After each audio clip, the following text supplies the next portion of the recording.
morning, 10 o'clock Central Time here in Fort Worth, Texas. And you're tuned in to Unconventional Wisdom, the CSE Investment Podcast. We have a full house today, except for Cezanne. She's on an airplane, and so we're going to have a good podcast. If you would like to call it, well, no, you can't call in today. Our facility for the phone's not hooked the right way today, but the number is 214-377-1108. Call in next Thursday. If you would like to write us an email, which we will address it on this show today, and if you can't hang around, then we will address it next time, and we'll go ahead and answer it anyhow. It's podcast@compoundstockearnings.com, podcast@compoundstockearnings.com. Also, go to our website, compoundstockearnings.com, and you can sign up for the Cal Report, which is free. It's going into its 20th year of publication, and you can sign up for it, and you can see all kinds of stuff about compound stock earnings, what we do, all our seminars. A lot of them have free time periods on them, and it's just all kinds of stuff on that website. And in the Cal Report, there's going to be emails from all our clients and answers from our people that you see on the screen here today. And it's just really, really a good publication. Comes out each Friday and Friday afternoon, and you can really learn a lot. Again, you see what our clients are doing, and it's go to the website and just sign up for that. We have Randy and we have Keith. Randy's out in Arizona. Keith's up in the far northeast, waiting for the big storm coming that way.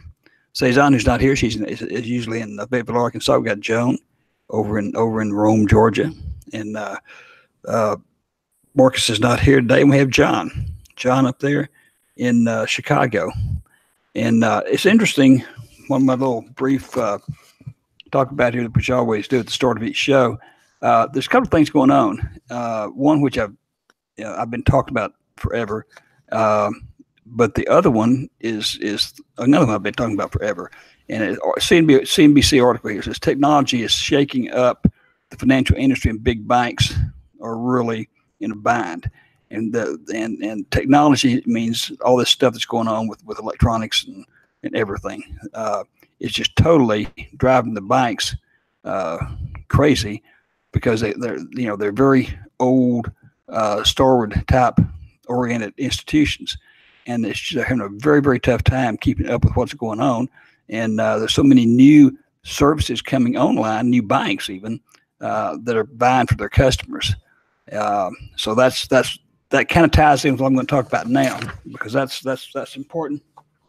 This other thing is that the future. I talk about this all the time. The future of work won't be about college degrees; it'll be about job skills. And this, I think this was in, this was in CNBC also. But it talks about there's like 20 million students started college this fall, and the bulk of them are going to incur huge amounts of debt, which is certainly going to, mess up their lifestyle. But the other interesting thing is that that most companies now, the big companies, are beginning not to require college degrees. Google, Microsoft, a whole bunch of them no longer requires college degrees. They require a skill set. And whereas one of them, Google says, look, you give us a guy that can code, and we're going to pay him lots of money, and he's going to have a job, here with us. He doesn't have to screw around going to college. Doesn't care if he just got out of high school. So things are changing, and what we teach at CSE, Compound Stock Earnings, we teach a skill, and that skill is investing our various techniques. Randy's traditional covered calls, and Keith's techniques, and Cezanne Joni's. All these are techniques and skills that you develop. So you don't have to be a Wall Street genius to make money in the market. You can, in fact, they don't make much money. They don't make anywhere near what you can make by developing the skills that we teach. And a good example of that is our member here today, John, up in Chicago, who is he really doesn't work for CSE. John is our practice student, and we abuse him, we beat him up, we severely criticize him, we do all kinds of things, and he just keeps kicking, staying in there. And so I'm going to transition over to him now, because he had every week he sends us an email of his trades for the week, and he's wrapped up what's the last 30 days of trades?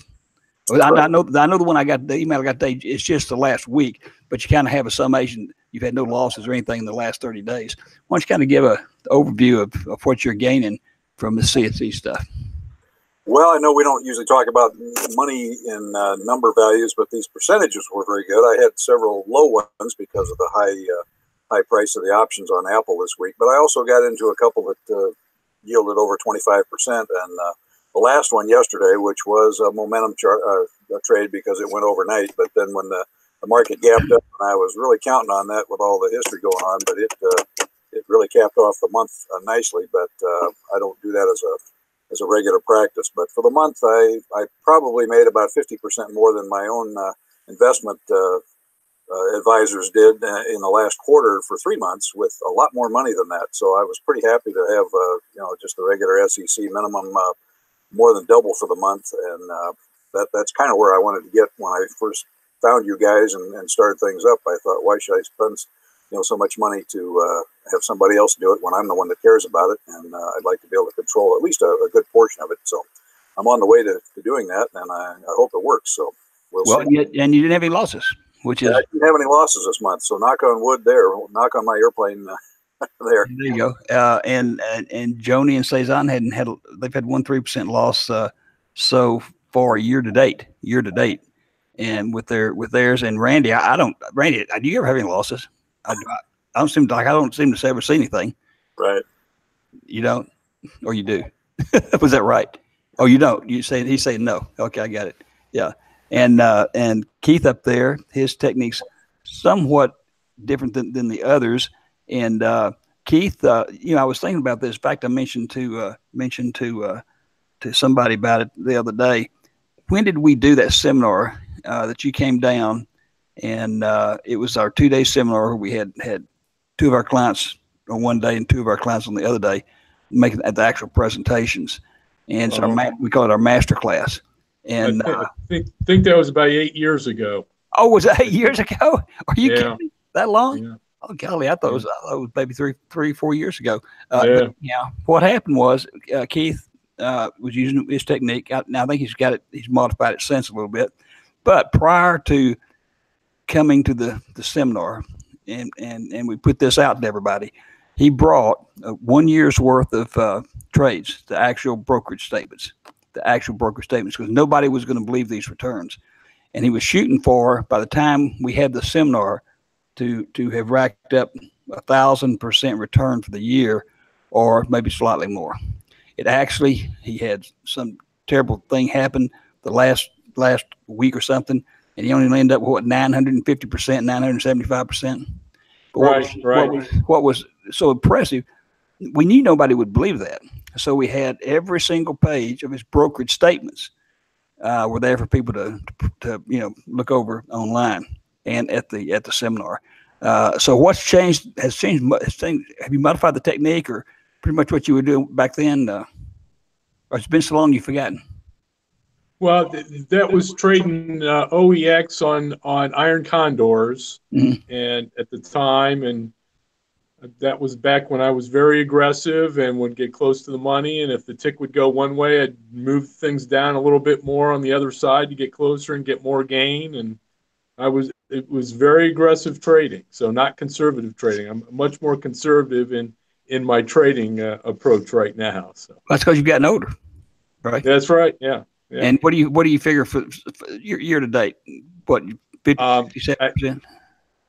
I think it's probably about 40%, Joe, because I had that one loss on that iron condor 3 weeks ago. Okay. Well, still incredible stuff. Yeah. And I don't have any idea what Randy's up to. Randy's, I don't know, he's 12,500% or something like that so far this year. Well, Randy, how are you doing? Good. Returns are over 50% for the year. So there you go. For covered calls. Now, are most of those in the traditional covered call area, or are they some of the new modified ones that you do? It's mostly the new modified ones. And when we say new modified, since we've been doing this, the CBOE, which is the global authority for what we do, has come in with all kinds of rules and changed rules. They've never put a rule on the books that has been adverse to CSE. They've always helped CSE. And the latest one is the old movement from the third Friday of each month being the only expiration time to weekly expirations for many stocks. They keep adding every month additional ones. Not all of them. There's probably 4, 5, 6,000 stocks traded, and probably, I don't know, maybe 6 or 7 or 8, 900 of them have the now weeklies where you can have a Friday expiration 4 times or 52 times a year. It's enabled Randy and other of our clients that use that technique to substantially increase their returns. Because where we used to talk, Randy remembers this a long time ago, 10 years ago, I guess, when Randy started off with us, we were shooting for 3 to 4 or 5% per month. And we only had the one Friday as the closing, as the 1/3 Friday of each month was only Friday to close.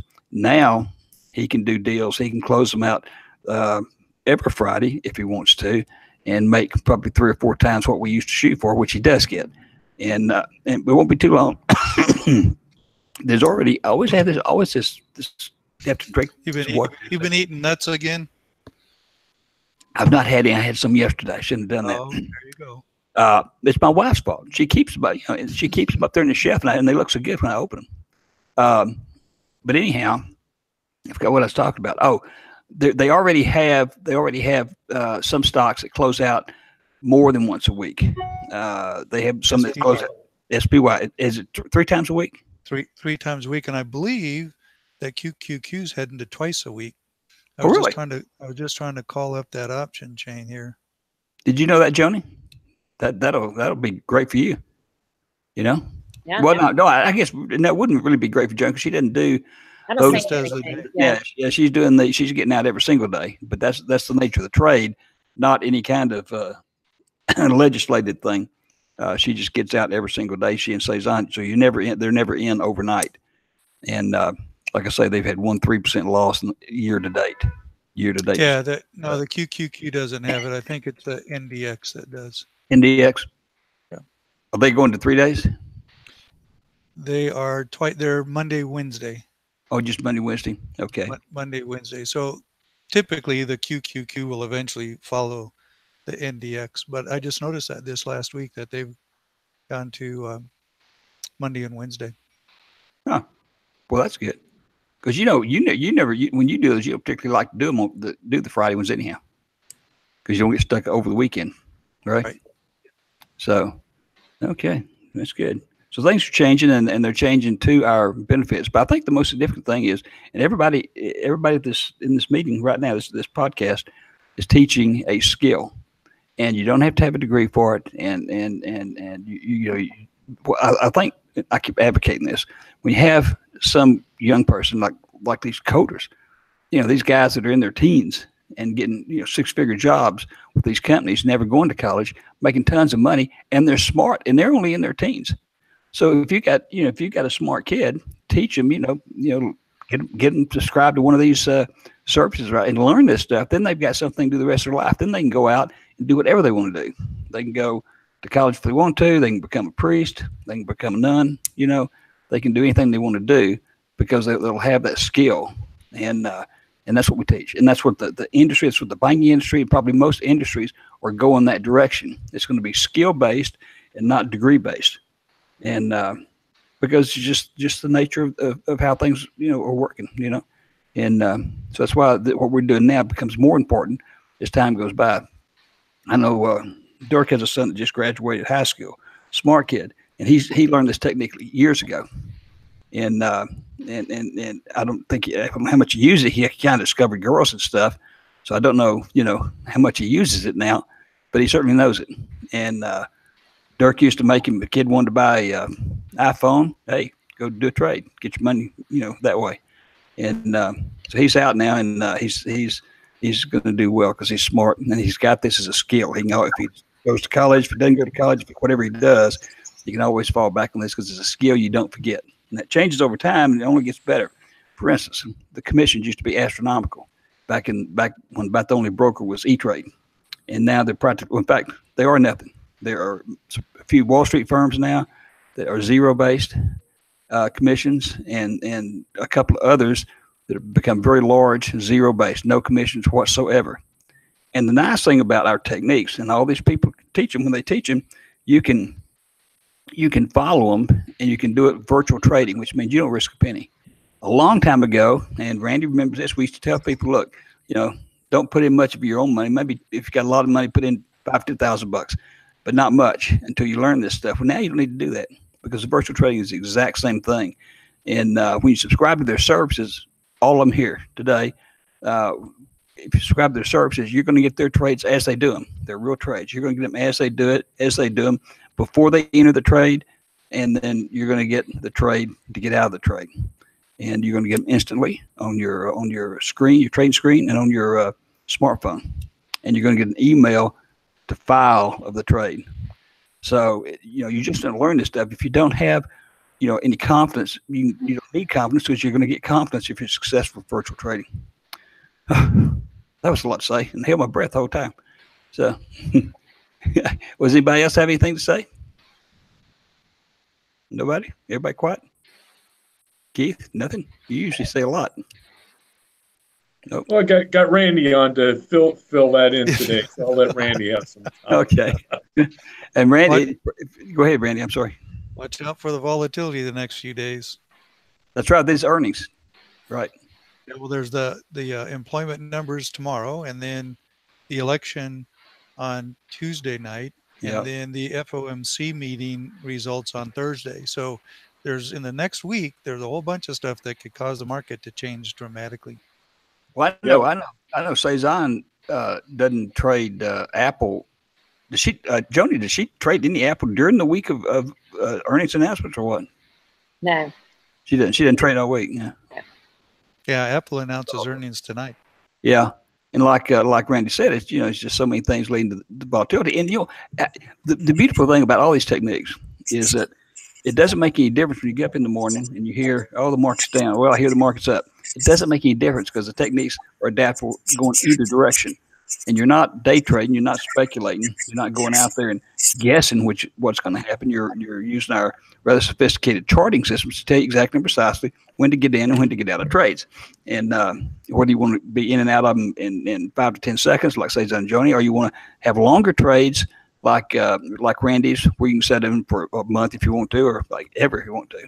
Also, learning our techniques is a great way. If you have existing stocks that pay dividends, it's a great way to use one of our techniques to never get rid of your stock, but just every month, every week, sell covered calls to generate additional money. We call it renting the stock. And so you're getting not only your dividends, but you're increasing your yields 5 to 10, 20 times by getting the monthly premiums like rent on property. So there's all kinds of stuff we do. And it's in the CAT report, and it's on the website, compoundstockearnings.com. So just all kinds of stuff. And if you want to come back, to this broadcast next Thursday, we're going to throw our captive student, John. We're going to throw him out there without a lifeline, and you're going to be able to call him. You're going to be able to call us here at 214-377-1108 and ask him how in the world he got all these fantastic returns each week. And you see his returns this week because I put them in the CAT report. If you get the CAT report, you see his returns, the actual email he sends me on that, and then we talk about them as we do the other folks here. So John will be a sacrificial student next Thursday. Working without a net next week. Working no net. Yeah. And it should be exciting. When's Cezanne going to leave your place and go back to Arkansas, Joni? She'll go back on Sunday. Okay. Oh, this is a short weekend. Okay. That's right. Yeah. Okay, very good. Okay, I started to say there. Sometimes when they're visiting each other and at each other's house, they'll do their no. If you come back Sunday, they won't be trading, but they do their stuff, and they're sitting there looking at each other and screaming at each other. It's pretty entertaining. So, okay, well, I'm going to let everybody go. Thank you all very much for being here, and we will see everybody next Thursday, 10 a.m. Central Time. Thanks a lot. Bye-bye. Have a good week, everybody. Take care, everybody. Bye.